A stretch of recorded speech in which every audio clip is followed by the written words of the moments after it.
সুপ্রিয় দর্শক সকলকে আন্তরিক শুভেচ্ছা জানিয়ে শুরু করছি টিভেন 24 টেলিভিশনের স্বাস্থ্য বিষয়ক বিশেষ আলোচনা অনুষ্ঠান টিভেন ওয়েলনেস। অনুষ্ঠানটি বরাবর মতো সম্প্রচারিত হচ্ছে নিউ ইয়র্কে টিভেন 24 টেলিভিশন থেকে এবং আপনাদের সাথে আমি আছি ডক্টর হাফসাইমা।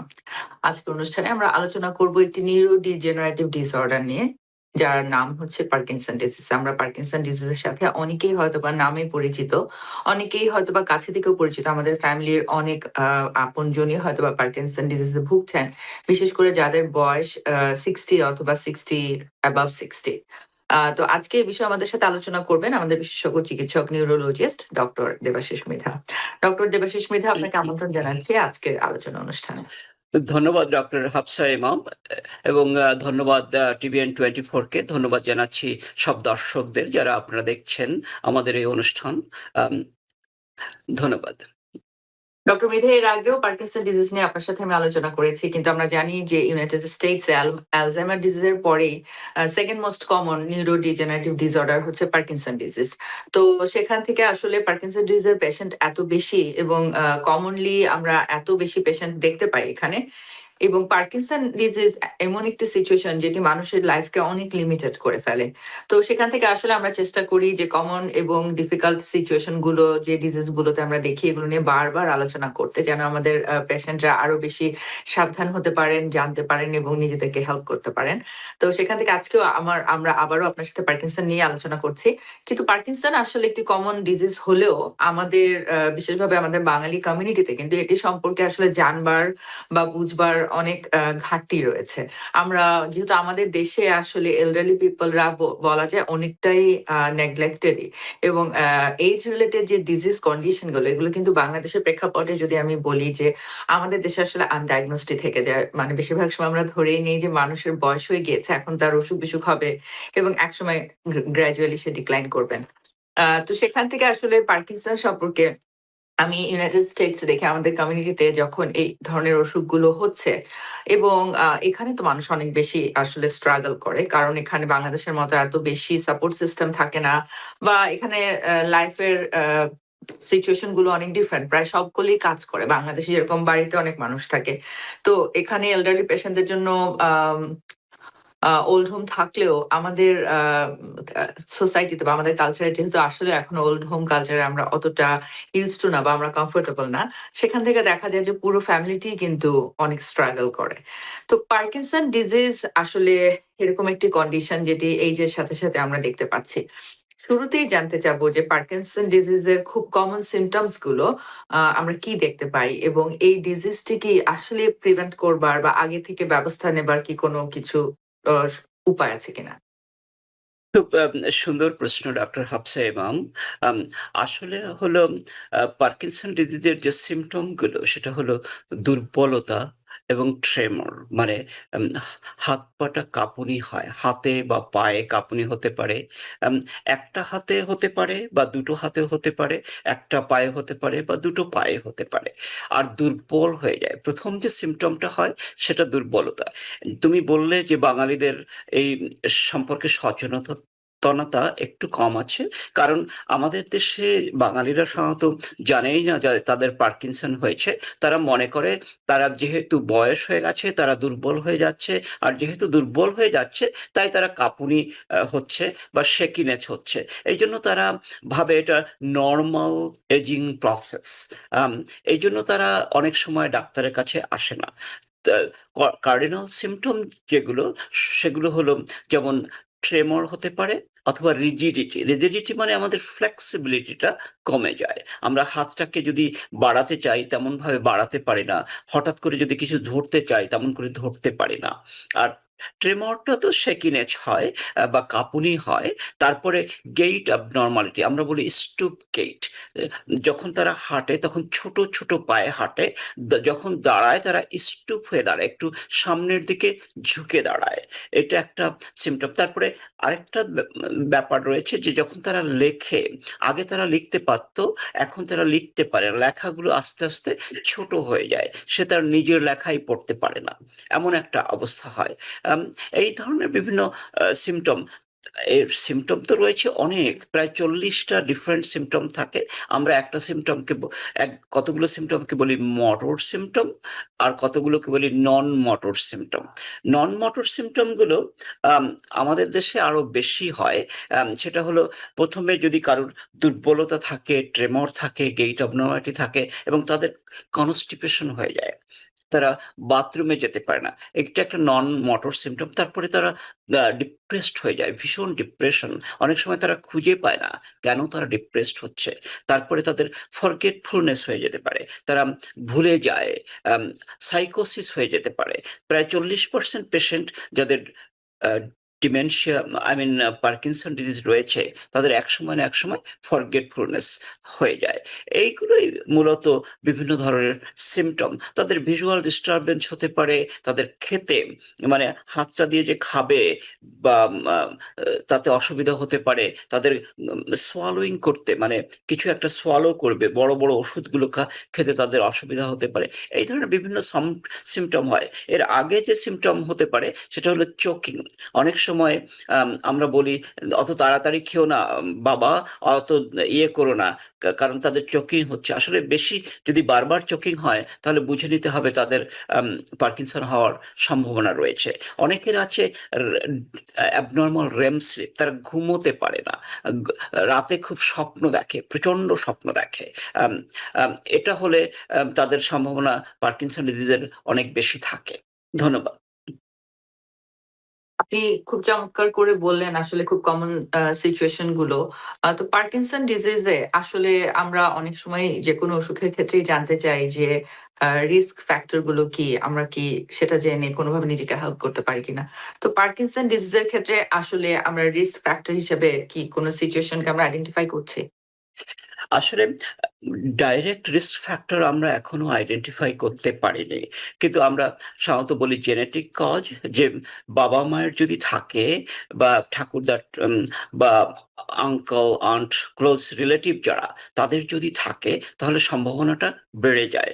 আমার যে পেশেন্ট পপুলেশন রয়েছে, যদিও আমরা বলি যে বাবা মার থাকলে 10% সম্ভাবনা থাকে আম, এই রোগটা হওয়ার, কিন্তু আমার ক্ষেত্রে আমি অনেক বেশি দেখি, প্রায় 50% পেশেন্টেরই ফ্যামিলি হিস্টোরি রয়েছে যাদের বাবা মায়ের একসময় না একসময় পার্কিনসন ছিল। আমাদের দেশে এটা এখনো ঠিক আইডেন্টিফাই করা যাবে না, কারণ আম, অনেকের বাবা মা তো অল্প বয়সে মারা যান, বা অন্য কিছু হয়ে মারা যায়, বা তাদের ডায়াগনোসিস করা হয়নি কখনো, তা সেই জন্য তারা আইডেন্টিফাই করতে পারে না। কিন্তু এখানে আমরা যেটা দেখি, আমার পেশেন্টের ক্ষেত্রে প্রায় 50% পেশেন্টের ফ্যামিলি হিস্টোরি রয়েছে পার্কিনসন ডিজিজের। তাহলে স্ট্যাটিস্টিক্স এ যদিও বলছে যে আসলে মোস্ট অফ দা পেশেন্টই হচ্ছে স্পন্টেনিয়াস, হ্যাঁ, খুব ভেরি ফিউ মনে করা হচ্ছে যে জেনেটিক্যাল কানেকশন আছে, কিন্তু আপনি আপনার প্র্যাকটিক্যাল এক্সপেরিয়েন্স থেকে বলছেন যে আপনি দেখেছেন যে অলমোস্ট এভরি ইন্ডিভিজুয়াল পেশেন্টেরই আসলে ফ্যামিলি হিস্ট্রি পজিটিভ, তাদের আগে ফ্যামিলিতে কারো না কারো এই ধরনের পার্কিনসন ডিজিজের মতো সমস্যা ছিল। হ্যাঁ, হ্যাঁ, ব্যাপারটা হলো যে আমি তো আসলে প্রায় 30 বছর প্র্যাকটিস করছি, এবং মিশিগানে মনে হয় আম, আমার second biggest population of Parkinson disease রয়েছে, পার্কিনসন ডিজিজ পেশেন্ট রয়েছে। সুতরাং আমি দেখছি পেশেন্ট অনেক, অনেক দিন ধরে। আম, অন্য যে কারণগুলো সেটা হলো হেড ইনজুরি, যাদের হেড ইনজুরি হয় ছোটবেলায়, বা যারা বক্সিং খেলে, এই ধরনের কিছু করে, তাদের পার্কিনসন হওয়ার সম্ভাবনা বেশি থাকে।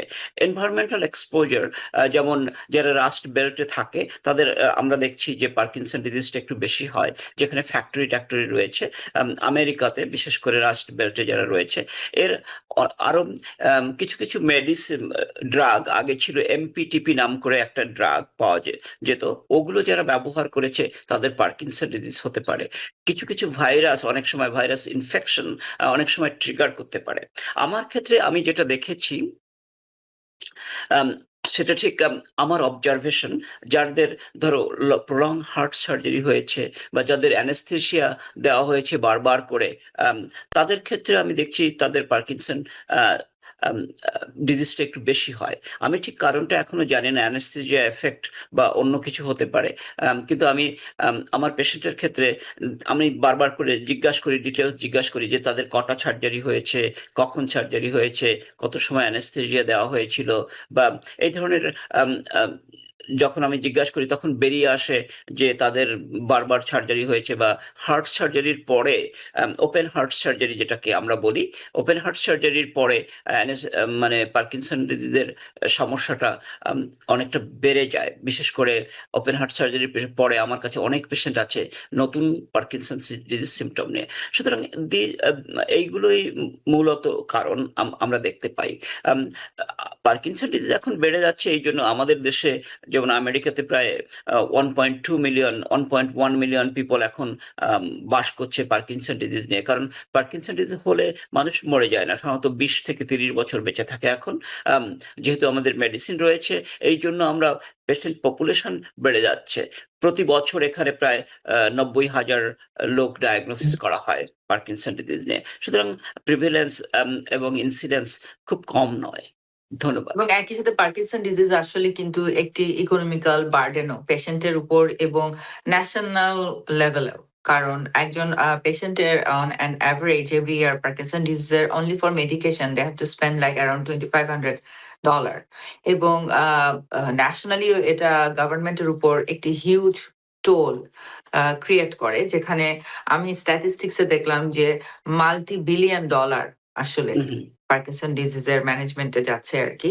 সেখানে বলা হচ্ছে $25 billion annually. Hmm, so that's a huge amount of money. Hmm, তো এখানে আমরা বারবার দেখলাম যে যে জিনিস দুটো উঠে এসেছে। একটা হচ্ছে জেনেটিক ফ্যাক্টর, যেটা স্ট্যাটিস্টিক্যালি বলা হচ্ছে যে অত সিগনিফিক্যান্ট না। কিন্তু আপনি বলছেন প্র্যাকটিক্যালি আপনারা ইনভেরিয়েবলি প্রায় সবার ক্ষেত্রেই দেখছেন। এবং দ্বিতীয় জিনিসটা বলা হচ্ছে এনভায়রনমেন্টাল এক্সপোজার। স্পেসিফিক্যালি কিছু টক্সিনস এর কথা বলা হচ্ছে এবং আমেরিকাতেও দেখা গিয়েছে যে স্ট্যাটিস্টিক্স এর উপর বেস করে যেসব এরিয়াতে অনেক বেশি যে এরিয়াগুলো অনেক বেশি ম্যানুফ্যাকচারিং ইন্ডাস্ট্রি রয়েছে, সেই এরিয়াগুলোতে পার্কিনসনের পেশেন্ট অনেক বেশি দেখা যায়। যেটা হচ্ছে midwestern area, then southern California, southwest Texas, এগুলোতে দেখা যাচ্ছে যে অনেক বেশি পার্কিনসন কমন। তো আমরা দেখি যে পার্কিনসন ডিজিজের সব সমস্যার ভিতরে অন্যতম প্রধান এবং পেশেন্ট ইনভেরিয়েবলি যেটা বলে সেটা হচ্ছে যে তার যে একটা আ মুভমেন্ট ফ্লেক্সিবিলিটিটা আর সেভাবে করে থাকে না। অনেক মুভমেন্ট রেস্ট্রিকশন হয়ে যায়।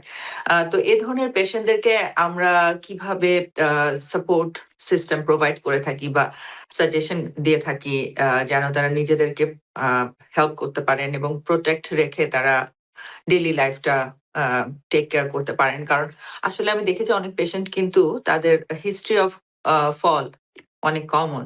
এবং যেহেতু পার্কিনসন আমরা জানি যে 60 or above 60 ইয়ার্স এইজে পেশেন্টের পার্কিনসন ডিজিজ অনেক বেশি কমন। এই বয়সে যদি একজন মানুষ পড়ে যেয়ে তার হাড় ভেঙে যায়, সেটা কিন্তু আসলে আর রিকভারি হয় না এবং সেখান থেকে কিন্তু অনেক ধরনের কমপ্লিকেশন হয়ে যেতে পারে এবং তার লাইফের লিমিটেশন রেস্ট্রিকশন আরো অনেক বেড়ে যায়। তো এই বিষয়ে আপনি যদি একটু বলেন যে এই যে মুভমেন্ট লিমিটেশন নিয়ে পেশেন্ট ডিল করছে, এই বিষয়ে আমরা কিভাবে পেশেন্টকে সাজেস্ট করছি, লাইফস্টাইল কি ধরনের লাইফস্টাইল এবং সাপোর্ট সিস্টেম কিভাবে ইউজ করতে বলছি এবং কিভাবে তাকে এভরিডে লাইফটা ডিল করতে বলছি যাতে সে নিজেকে হেল্প করতে পারে, ফল প্রিভেনশন করতে পারে। খুব সুন্দর প্রশ্ন। হাফসা, আমাদের কাছে যখন একজন পেশেন্ট আসে এই ধরনের সিম্পটম নিয়ে, আমরা তাকে কম্প্রিহেন্সিভ আম ভাবে এভালুয়েট করি, তারপরে ট্রিট করি এবং শুধু একটা দিকে আমরা লক্ষ্য করি না, সব দিকটা আমরা খেয়াল করি। ১ম এ পেশেন্ট আসলেই তো আমাদের ১ম এ ডায়াগনোসিস করতে হবে। ডায়াগনোসিসটা হলো আমরা ক্লিনিক্যালি করি। সাধারণত আমরা দেখি তার হাঁটা, তার হ্যান্ড সুইং, তার ট্রেমর, তার রিজিডিটি, আম কগহুইল রিজিডিটি আমরা বলি। কগহুইল রিজিডিটি শুধুমাত্র পার্কিনসনেই হতে পারে। আরেক ধরনের রিজিডিটি আছে, আমরা বলি লেড পাইপ রিজিডিটি। এটা সাধারণত মাল্টিপল স্ক্লেরোসিস বা ওই ধরনের রোগে হয়। যদি আমরা দেখি সেটা, তখন আমরা ডায়াগনোসিস করতে পারি সহজেই। কিন্তু পেশেন্ট তো হ্যাপি হয় না যে ক্লিনিক্যালি ডায়াগনোসিস করলে। তারা চায় টেস্ট করার জন্য। টেস্ট তেমন কিছু নেই। আমরা সাধারণত এমআরআই করি, কারণ আম আমরা রুল আউট করতে চাই কোনো ক্যান্সার আছে কিনা বা অন্য কোনো ডিজিজ আছে কিনা বা অন্য কিছু আছে না। আমরা ব্লাড টেস্ট করি। আম আমি একটু আগে তোমাকে বলেছিলাম যে আমার কাছে একটা পেশেন্ট আসছিল ট্রেমর নিয়ে। সে ভাবছে তার পার্কিনসন হয়েছে। কিন্তু পরে আমরা দেখলাম যে তার BUN and creatinine very high, এবং তাকে ডায়াগনোসিস করা হয়েছে। হয়েছিল তার রেনাল ফেইলিউর বেসিক্যালি। কিডনি সুতরাং ডিজিজ, যেটা কিডনি হ্যাঁ, ডিজিজ কিডনি একটা ডিজিজ, কমন হ্যাঁ। Kidney situation. জি। হ্যাঁ। আম তা এইজন্য আমাদের ১ম এই আমরা এইগুলো আগে ডায়াগনোসিস করি। ডায়াগনোসিস করলে তারপরে এভালুয়েট করি তার সিম্পটম কতটা, সেটা লাইফকে কতটা এফেক্ট করে। আম লাইফ ১ম এ আমরা ডায়াগনোসিস করার পরে দেই আম সিম্পল ট্রিটমেন্ট। আমাদের বলে এখানে কয়েকটা মেডিসিন আছে, অ্যামান্টিডাইন বলে বা সিমেট্রো। তারপরে যদি সেটা কাজ না করে তখন আমরা বলি ডোপামিন অ্যাগনিস্ট। কারণ এই ডিজিজ হলে একটা সাবস্টেন্স আমাদের ব্রেন থেকে কমে যায়, সেটাকে বলি ডোপামিন। অ্যান্ড ডোপামিন আমরা যদি শরীরকে দিতে পারি তখন তাদের কাজ ভালো হয়। কিন্তু ডোপামিন সাপ্লিমেন্ট দেওয়া কঠিন ব্যাপার, কারণ ডোপামিন যদি আমরা দেই যেমন লেভোডোপা যেটা আমরা সেটা দিতে পারি, কিন্তু এটা ডাইজেস্ট হয়ে যায় আমাদের স্টোমাকে। তখন আমরা ওই ডাইজেশনটা কমানোর জন্য আমরা দেই লেভোডোপা কার্বিডোপা, বা এখানে বলে সিনামেট, একটা মেডিসিন, যাতে ওই ডোপামিনটা অ্যাভেলেবল থাকে আমাদের সিস্টেমে। এই জন্য আমরা বলি ডোপামিন অ্যাগনিস্ট দেই প্রথম দিকে, সিমেট্রল দেই। তারপরে যখন আস্তে আস্তে দেখি যে তাদের সমস্যাটা আরো বেড়ে যাচ্ছে, তখন আমরা দেই কার্বিডোপা, লেভোডোপা বা সিনামেট নাম করে মেডিসিন। তারপরে যখন আমরা দেখি যে তাদের ট্রেমর অ্যান্ড গেইট অ্যাবনর্মালিটি বেশ সিরিয়াস, তখন আমরা ফিজিক্যাল থেরাপি বা অকুপেশনাল থেরাপির কাছে পাঠিয়ে দেই। এখানে লাউড অ্যান্ড ক্লিয়ার নামে একটা থেরাপি আছে, সেগুলো করার জন্য আম দেই। তারপরে আমরা এদের সোশ্যাল সাপোর্ট সিস্টেমের কাছে আমরা রেফার করি, যেখানে আরো পার্কিনসন পেশেন্ট আছে, তাদের সঙ্গে কথা বলতে পারে এবং তারা কি করছে সেই অনুযায়ী কাজ করতে পারে, তাদের এক্সপেকটেশনটা তারা দেখতে পারে। এক্সপেকটেশন এখন খুবই ভালো। আমাদের পেশেন্ট পপুলেশন তারা ২০ থেকে ৩০ বছর বেঁচে থাকে এবং more or less normal life lead করে, যদিও স্লো থাকে। কিন্তু যদি তাদের ডিমেনশিয়া হয়ে যায় পার্কিনসনের সঙ্গে, তখন তাদের জীবনটা তারা একটু আগেই আম আম মরে যায় বা চলে যায়। আ কিন্তু অন্য ক্ষেত্রে আমরা বেশ ভালোই রেসপন্স পাচ্ছি মেডিসিন থেকে। তারপরে যখন দেখি যে তাদের বারবার পড়ে যাচ্ছে, তখন তো আমরা আম আ অকুপেশনাল থেরাপিকে পেশেন্টকে বাড়িতে পাঠিয়ে দেই। তাদের দেখতে বলি যে আ কি করে ফল প্রিভেনশন করা যায় তাদের, এবং নরমাল জীবনযাপন করতে পারে। এদেশে অনেকেই তো একা থাকেন, অনেকে আম হাসব্যান্ড এন্ড ওয়াইফ থাকে। দেশের লোকগুলো একটু বড় হয়। তারপরে আম পড়ে যাওয়ার সম্ভাবনা তাদের অনেক বেশি থাকে। সুতরাং আমরা সেইটাকে এভালুয়েট করি। তাদের এক্সেস আছে কিনা, বাড়িতে কেমন এক্সেস রয়েছে, সেইগুলো আমরা এভালুয়েট করি। এভালুয়েট করে তারপরে সেই অনুযায়ী physical therapy, occupational therapy, speech therapy এগুলো আমরা দিতে শুরু করি। স্পিচ থেরাপি, কারণ এই ডিজিজে ভয়েসটা আস্তে আস্তে ডাউন হয়ে যেতে থাকে। কথা বললে তা বোঝা যায় না, শোনা যায় না, এরকম। আর সবাই তো এল্ডারলি, তাদের হাসব্যান্ড এল্ডারলি, ওয়াইফ এল্ডারলি, তখন ওনারা যখন কথা বলেন তাদেরও কানে শুনতে অসুবিধা হয়, তাই একজন আরেকজনকে বোঝে না, খুব কষ্ট হয় তাদের। তখন আমরা স্পিচ থেরাপি, হিয়ারিং থেরাপি, এই ধরনের থেরাপি দিতে শুরু করি। তারপরে সোয়ালোইং যে ডিফিকাল্টি হয়, সোয়ালোইং ডিফিকাল্টিটাকে আমরা এভালুয়েট করি খুব ডিপলি। কারণ সোয়ালোইং যদি যারা অ্যাসপিরেট করে তাদের নিউমোনিয়া হয়ে যায়, এবং নিউমোনিয়াটাই one of the most important cause of death for Parkinson patient actually. Most of the people ultimately dies from pneumonia. এই জন্য আমরা এভালুয়েট করি তাদের সোয়ালোইং, এবং যদি খুব বেশি, এবং সেই অনুযায়ী ট্রিট করি। যদি খুব বেশি অসুবিধা হয় তখন আমরা অনেক সময় রেকমেন্ড করি পেক টিউব, একটা টিউব দিতে চেষ্টা করি পেট থেকে, সেটা থেকে খাওয়ানো হয়। এই ধরনের বিভিন্নভাবে আমরা কম্প্রিহেন্সিভ ট্রিটমেন্ট যেটাকে বলা হয়, আমরা সেইভাবে প্রোভাইড করি। ধন্যবাদ। অসংখ্য ধন্যবাদ ডক্টর মিথা। সুপ্রিয় দর্শক, চলে যাচ্ছে একটি ছোট্ট বিরতিতে। বিরতির পরে পার্কিনসন ডিজিজ রিলেটেড আরো অনেক গুরুত্বপূর্ণ এবং প্র্যাকটিক্যাল ডেইলি লাইফ ইনফরমেশন নিয়ে আমরা হাজির হচ্ছি। আমাদের সাথেই থাকুন। সুপ্রিয় দর্শক, বিরতির পর আবারও ফেরত আসছি আজকে টিভি এন্ড ওয়েলনেসের আলোচনায় পার্কিনসন ডিজিজ। ডক্টর মৃধা, আমরা আলোচনা করছিলাম যে পার্কিনসন ডিজিজে আসলে আমরা পেশেন্টদেরকে কিভাবে অ্যাডভাইস এবং সাপোর্ট করে থাকি, সাজেশন দিয়ে থাকি, যেন তারা রেস্ট্রিক্টেড মুভমেন্ট ডিল করেও ডেইলি লাইফ ঠিকমতো হ্যান্ডেল করতে পারেন এবং ফল প্রিভেনশন করতে পারেন। আমি অনেকের বাড়িতেই দেখেছি যে বাড়ির ভিতরেও স্পেশাল সেট আপের ব্যবস্থা করা হয়, হয়তোবা সার্টেন গ্যাপ অনুযায়ী কিছু রেইলিং বা হ্যান্ডেল বাড়ির ভিতরে স্থাপন করা হয়, যেটা ধরে, ধরে পেশেন্ট মুভ করতে পারেন এবং বাথরুমে তো অবশ্যই তাদের সাপোর্টের জন্য হ্যান্ডেল দেয়া হয়। আ তো আ এই ধরনের ব্যবস্থাগুলো আ কি সব পেশেন্টরা আসলে ফলো করতে পারেন বা মেইনটেইন করতে পারেন? এবং একই সাথে মুভ করবার জন্য যে সাপোর্ট সিস্টেম গুলো যেরকম কেইন অথবা ওয়াকার অথবা হুইলচেয়ার, এগুলো কি পেশেন্টরা আ উইলিংলি কি তারা কি এগুলো প্র্যাকটিস করেন কিনা? খুব ভালো প্রশ্ন। আসলে এই এই অসুবিধা গুলো ফেস করে সাধারণত এন্ড স্টেজ পার্কিনসন ডিজিজ মানে পার্কিনসন ডিজিজটা যখন বেশ কঠিন হয়ে যায়। যদি আ একটা ফ্যামিলির যদি হাসব্যান্ড না থাকে বা যদি একা থাকেন বা ২ জন থাকলেও আমরা একজন সোশ্যাল ওয়ার্কারকে পাঠিয়ে দেই। তাদের ফ্যামিলি লিভিং কন্ডিশনটা এভালুয়েট করার জন্য। যদি ধরো তাদের বাড়িতে ওঠার জন্য সিঁড়ি থাকে, তখন আমরা সাধারণত এমন একটা কিছু করে দেই যাতে সিঁড়িটা আম খুবই স্মুথ করে নেওয়া যায়। তখন ওদের সিঁড়ি দিয়ে উঠতে অসুবিধা না হয় যাতে। সাধারণত ম্যাম পার্কিনসন পেশেন্টরা যখন নিচে নামে সেটা খুব অসুবিধা। উপরে ওঠাটা তাদের জন্য সহজ। সিঁড়ি দিয়ে উপরে ওঠাটা সহজ। কিন্তু নিচে যখন নামতে যায় তখন তারা পড়ে যায়। তখন তারা ব্যালেন্স মেইনটেইন করতে পারে না। এইজন্য আমরা এই ব্যাপারে খুব সচেতন হয়ে যাই।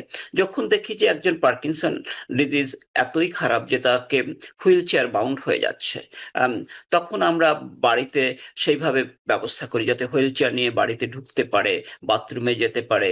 তারপরে বাথরুমে তুমি যেমন বললে স্পেশাল সিচুয়েশন তৈরি করা যে কোমরটাকে উঁচু করে দেওয়া, তারপর হ্যান্ডেল দেওয়া যাতে করে তারা সহজে মুভ করতে পারে। এই ধরনের আমরা করে থাকি। বাড়িতে পাঠাই এ নিয়েও ধরো কারোর বাড়িতে পুরনো কার্পেট রয়েছে। কার্পেটে হয় কি ওদের পাটা বেঁধে যায়। বেঁধে গিয়ে পড়ে যায়। পড়ে গেলে হিপ ভেঙে যায়। এইজন্য যাতে এই অসুবিধা না হয় আমরা সাধারণত আ চে চেষ্টা করি সে চেঞ্জ করে উডেন ফ্লোর করে দেওয়ার জন্য। এ ধরনের আমরা রিকোয়েস্ট করি। এদেশের ইন্সুরেন্স গুলো বেশ ভালোই অনেক সময় এটা পে করে। যেমন বাথরুম ইমপ্রুভ করার জন্য ওরাই পে করে, ইন্সুরেন্স পে করে। ওই যে আম আম হুইলচেয়ার নিয়ে তোলার জন্য যে সিস্টেমটা করা হয় সেটার জন্য পে করে। আ আর সোশ্যাল ওয়ার্কাররা খুব হেল্প করে বিভিন্নভাবে। তাদের বাড়িতে গিয়ে দেখে আসে বারবার। যদি তাদের দেখা যায় যে সে নিজে রান্না করতে পারছে না, সে নিজে খেতে পারছে না, তখন আমরা সাধারণত হোম হেলথ কেয়ার এইড একটা ব্যাপার আছে। ওইটার জন্য ব্যবস্থা করি। যখন দেখি যে তারা ওষুধও খেতে পারছে না, নার্স দরকার, তখন আমরা নার্স পাঠাতে চেষ্টা করি। যখন দেখি যে এগুলোর পরেও তাদের অসুবিধা হচ্ছে না, তখন আমরা রেকমেন্ড করি অ্যাসিস্টেড কেয়ার লিভিং অথবা নার্সিং হোম। এইভাবে বিভিন্নভাবে আমরা আ স কারণ সবাই তো মানুষ, আমাদের বাবা-মার মতোই মানুষ। আম সুতরাং আমরা কিভাবে তাদের হেল্প করতে পারি সেভাবে আমরা এগিয়ে যাই। আর পার্কিনসন ডিজিজ যেহেতু একটা um genetic disease, long term disease এবং ক্রনিক ডিজিজ, সুতরাং এর সমস্যা থাকবেই এবং এটার সমস্যাটা প্রতিদিন বেড়ে যায়। আরো বেশি কমপ্লিকেটেড হয়। এটা কখনো কমে না। পার্কিনসন ডিজিজ ডায়াগনোসিস করলে একটা ব্যাপার যে আমরা এটাকে ভালো করতে পারি না। এটা সাধারণত আমরা ম্যানেজ করি। এই ম্যানেজ করাটাই আমাদের দায়িত্ব। আর ম্যানেজ মাল্টি ফ্যাসেটেড ম্যানেজ। আম এভাবে আমরা কাজ করি। আম তাতে বেশ ভালোই কাজ দেয়। ধন্যবাদ। পার্কিনসন ডিজিজ আমরা পেশেন্টদের ভিতরে যেটা একটা দেখি যে পার্কিনসন ডিজিজ যেহেতু অনেক ধরনের লিমিটেশন নিয়ে আসে পেশেন্টের লাইফে। সেখান থেকে কিন্তু অনেক পেশেন্টই আসলে এক ধরনের কি বলবো? মানে তারা ইনভেরিয়েবলি আসলে ল্যাক অফ কনফিডেন্স আ ডিল করেন বা তাদের কনফিডেন্স লেভেলটা অনেক বেশি আ আ হিট হয় এবং একই সাথে তাদের ভিতরে একটা ধারণা ঢুকে যায় যে আমি আর বেশিদিন বাঁচব না। তো পার্কিনসন ডিজিজ ইটসেলফ কি আসলে আ লাইফ এক্সপেক্টেন্সি শর্ট করে? আম লাইফ এক্সপেক্টেন্সি শর্ট করে কিন্তু ততটা করে না। এখন আমরা দেখছি বেশিরভাগ পেশেন্টই আমার তো অনেক পেশেন্ট আছে 20-30 ইয়ার্স ধরে বেঁচে আছে এবং ভালোই জীবনযাপন করছে। ওই যদি ইনফেকশনটা হয়ে যায় আম আর বয়স বেড়ে গেলে ৮০ র পরে তো অন্য ডিজিজগুলো ৭০ র পরে অন্য ডিজিজগুলো এসে আক্রমণ করে। তাদের হয় কিডনি ডিজিজ রয়েছে, নয় ডায়াবেটিস রয়েছে, নতুবা হার্ট কন্ডিশন রয়েছে। সেগুলো তাদের আম আম দুর্বল করে দেয়। পার্কিনসন ডিজিজের ডিজিজের চেয়েও বেশি। আসলে heart disease is more complicated than Parkinson disease. Um আমরা যেটা দেখি। সুতরাং আমরা সেইভাবেই চেষ্টা করি তাদের ভালো করে দিতে, তাদের সু সু আম আম আর বড় কথা যেটা যে আপনারা যার পার্কিনসন হয়েছে তারা দুর্বল হবেন না। অনেক পেশেন্ট, অনেক ডাক্তার আছে তারা দুর্বল করে, "ও আপনার পার্কিনসন ডিজিজ আছে, আপনি তো বেশিদিন বাঁচবেন না।" এই ধরনের কথা না বলা ভালো। তাদের পজিটিভ রিইনফোর্সমেন্ট আমরা যেটাকে বলি যে, "আপনার হয়েছে কিন্তু ভয় নেই। এর এখন চিকিৎসা রয়েছে। আমরা আপনাকে ভালো রাখতে পারবো। আপনার লাইফ এক্সপেক্টেন্সিও শর্ট হবে না। আপনি বেঁচে থাকবেন। একটু কষ্ট হতে পারে। আমাদের সত্যি কথা বলতে হবে যে হ্যাঁ, একটু কষ্ট হতে পারে। আস্তে, আস্তে আপনি একটু ছোট হয়ে যেতে পারেন। কিন্তু আমাদের যেহেতু মেডিসিন আছে আর নতুন, নতুন মেডিসিন আসছে, নতুন, নতুন ট্রিটমেন্ট আসছে। সুতরাং আমরা আপনাদের ভালো রাখতে পারবো।" এই যে পজিটিভ রিইনফোর্সমেন্ট এটা বেশ কাজে দেয়। আমার পেশেন্টের ক্ষেত্রে প্রচন্ড কাজে দেয়। আম আর যে সাপ্লিমেন্টাল ভাইটামিনস, অল ট্রিটমেন্ট এগুলো তো আমরা দিতেই থাকি।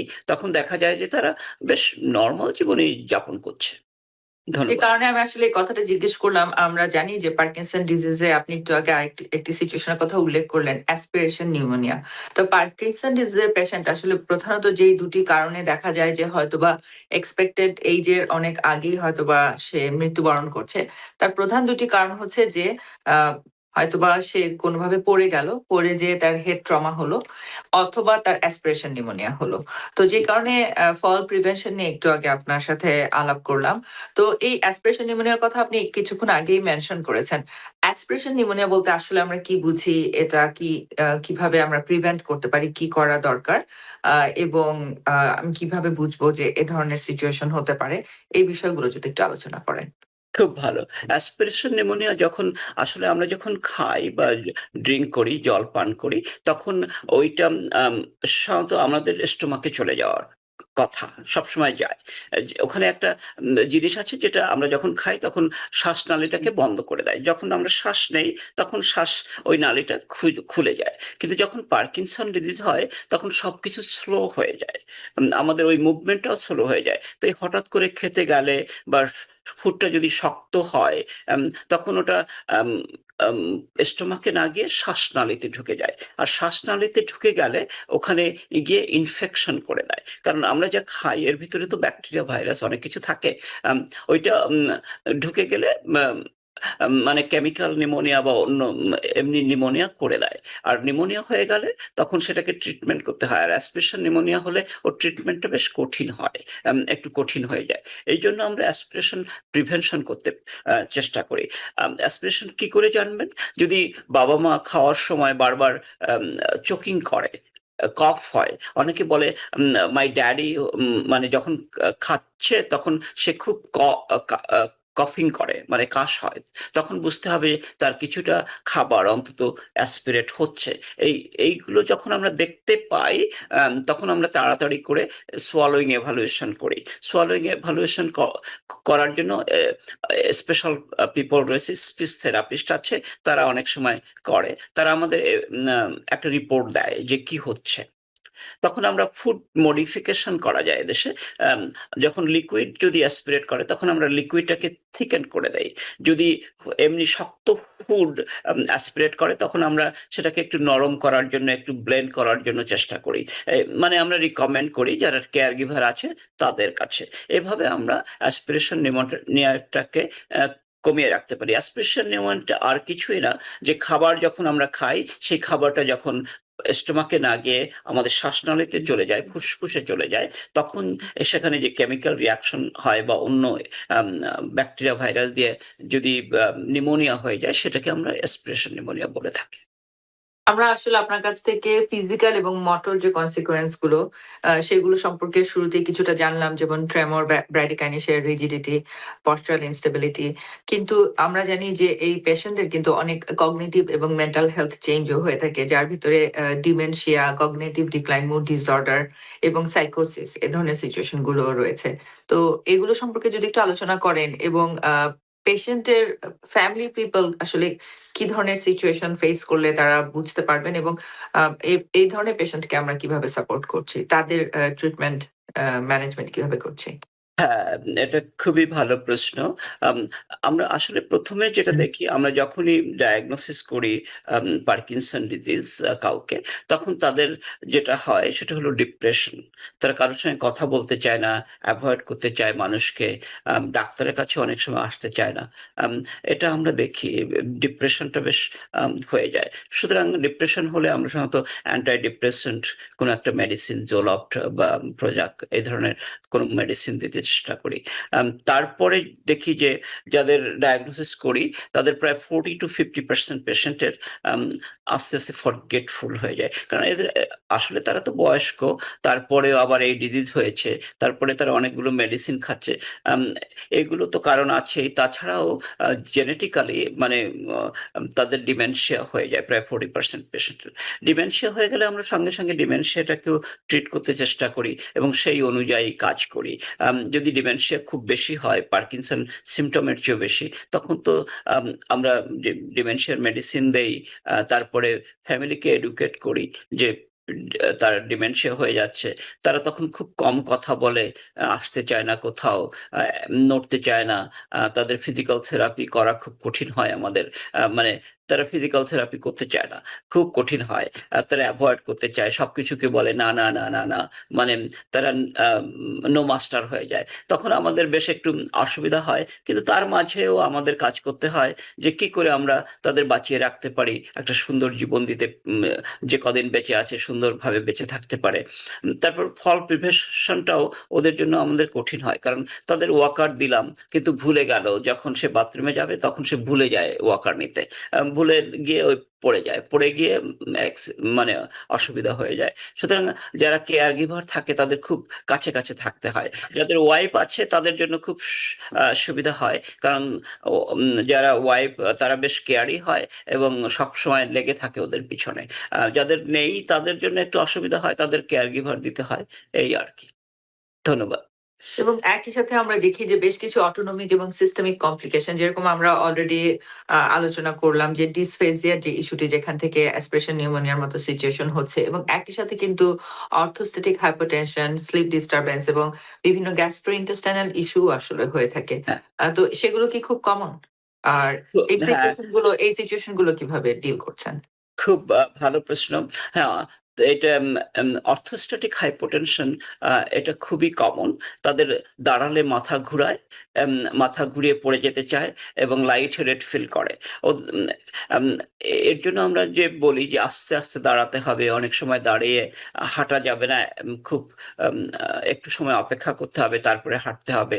তাদের স্পেশাল আ ফুড রিকমেন্ড করি আমরা সাধারণত প্রোটিন জাতীয় খাবার। কিন্তু প্রোটিন জাতীয় খাবার খেলে আবার না কা সিনামেট কার্বিডোপা, লেভোডোপা কাজ করতে চায় না, অ্যাবজর্ব করতে চায় না। কারণ ওগুলো কম্পিট করে তো।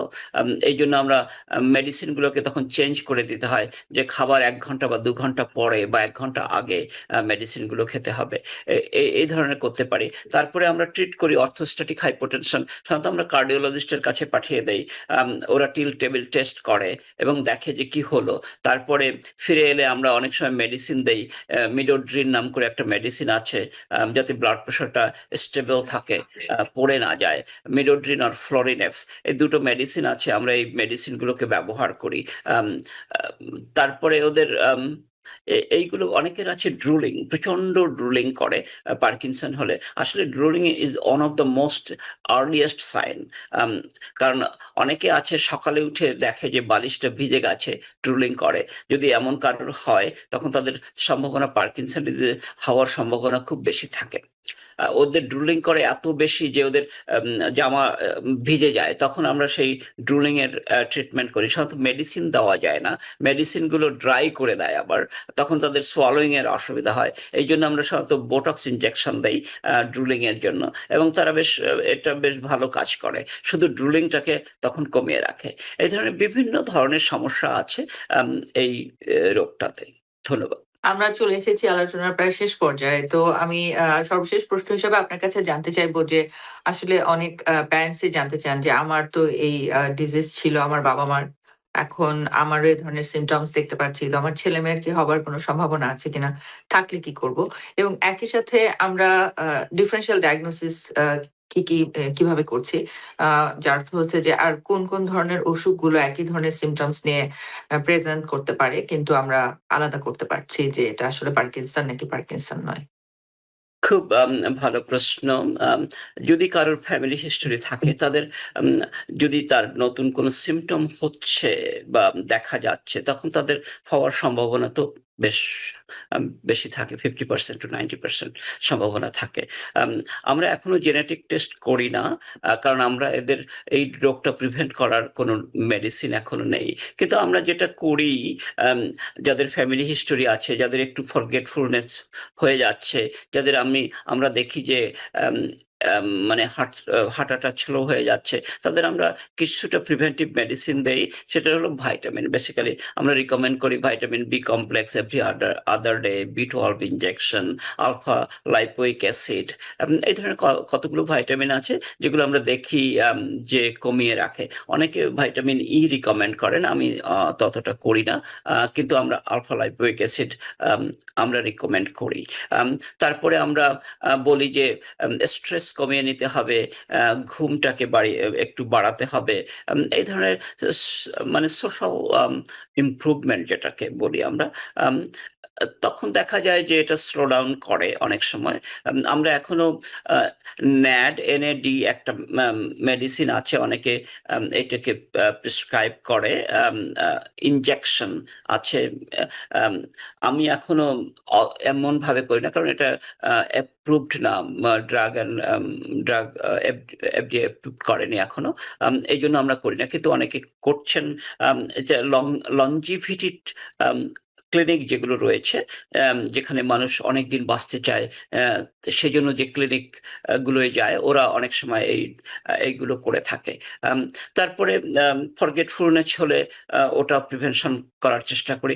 এইভাবে আমরা আরকি আম কমিয়ে মানে রিস্কটাকে রিডিউস করতে চেষ্টা করি। ধন্যবাদ। আমরা চলে এসেছি আজকের আলোচনার শেষ পর্যায়ে। তো বিদায়ের পূর্বে আপনি যদি দর্শকদের উদ্দেশ্যে কিছু বলতে চান। আম আ সবাইকে শুভেচ্ছা এবং ভালোবাসা। আপনারা ভালো থাকুন, সুস্থ থাকুন। আপনার যদি পার্কিনসন ডিজিজ হয়ে থাকে বা আপনার ফ্যামিলি হিস্টোরি যদি থাকে পার্কিনসন, ভয় পাবেন না। কারণ নতুন, নতুন ট্রিটমেন্ট আসছে এবং এটা আমাদের একটু দুর্বল করে দেয় কিন্তু আমাদের আম মেরে ফেলে না। আমরা ভালোভাবেই বেঁচে থাকে এখন মানুষ। সুতরাং ভয় পাওয়ার তেমন কোনো কারণ নেই। আপনাকে ডাক্তারের কাছে যেতে হবে বা পরামর্শ নিতে হবে কারোর কাছ থেকে এবং সেই পরামর্শ অনুযায়ী জীবনযাপন করতে হবে। সবাই সুস্থ থাকুন, ভালো থাকুন, আনন্দে থাকুন। আপনারা যদি আনন্দে থাকেন, আনন্দ হলো এমন একটা জিনিস যা আমাদের সুস্থ রাখে। আম সুতরাং সবসময় চেষ্টা করুন আনন্দে থাকার। ধন্যবাদ। সুপ্রিয় দর্শক, এতক্ষণ আমরা সময়ের স্বল্প পরিসরে চেষ্টা করেছি পার্কিনসন ডিজিজের যে কমন এবং প্র্যাকটিক্যাল ইনফরমেশন গুলো যেটা ফলো করলে জানলে আমরা আমাদের নিজেদেরকে সাহায্য করতে পারবো, আমাদের পরিবারের মানুষদেরকে সাহায্য করতে পারবো। সেই ইনফরমেশন গুলো আপনাদের সাথে শেয়ার করবো। আর আমাদের সাথে এতক্ষণ আলোচনায় সংযুক্ত ছিলেন neurologist doctor Debashis Mridha. Doctor Mridha, আপনার গুরুত্বপূর্ণ ইনফরমেশন এবং মূল্যবান সময়ের জন্য TVN24 এর পক্ষ থেকে আপনার প্রতি রইল বিশেষ কৃতজ্ঞতা। ধন্যবাদ ডক্টর হাফসা ইমাম। ধন্যবাদ TVN24 কে। সবাই সুস্থ থাকুন, আনন্দে থাকুন, ভালো থাকুন। সুপ্রিয় দর্শক, আমরা আশা করব যে ইনফরমেশন গুলো আপনারা মনোযোগ দিয়ে শুনবেন, মেনে চলবেন এবং আপনার পরিবারের যে ব্যক্তিটি পার্কিনসন ডিজিজ সিচুয়েশন এক্সপেরিয়েন্স করছেন তাকে ইনফরমেশন গুলো শেয়ার করে হেল্প করবেন। এবং একই সাথে আমরা খুব বিশেষভাবে একটু যত্নবান হব এই ব্যাপারে যেন আমার পরিবারের যে এল্ডারলি পারসন আছে তার যেন আমরা ফল প্রিভেনশন করতে পারি। কারণ আমরা জানি যে একজন এল্ডারলি পেশেন্ট যদি পড়ে যেয়ে তার হাড় ভেঙে ফেলে এটা কিন্তু আসলে রিকভার করা যায় না এবং পরবর্তীতে কিন্তু সেখান থেকে অনেক কমপ্লিকেশন হতে পারে, হেড ট্রমাও হতে পারে, যেটা কিনা মানুষটির অনাকাঙ্ক্ষিত মৃত্যুর কারণ পর্যন্ত হতে পারে। সো আমরা কেউই এরকম ধরনের সিচুয়েশন চাই না। আমরা চেষ্টা করব সকলে নিয়মগুলো মেনে চলতে এবং ফল প্রিভেনশন এ বিশেষভাবে গুরুত্বপূর্ণ ভূমিকা রাখতে। সকলে সাবধানে থাকুন, নিরাপদে থাকুন। ধন্যবাদ। TVN24 টেলিভিশন দেখতে আজই কল করুন 7187776556। লগ ইন করুন www.totalcablebd.com। নিউ ইয়র্ক থেকে সম্প্রচারিত TVN24 টেলিভিশন বিশ্বজুড়ে বাঙালির কণ্ঠস্বর।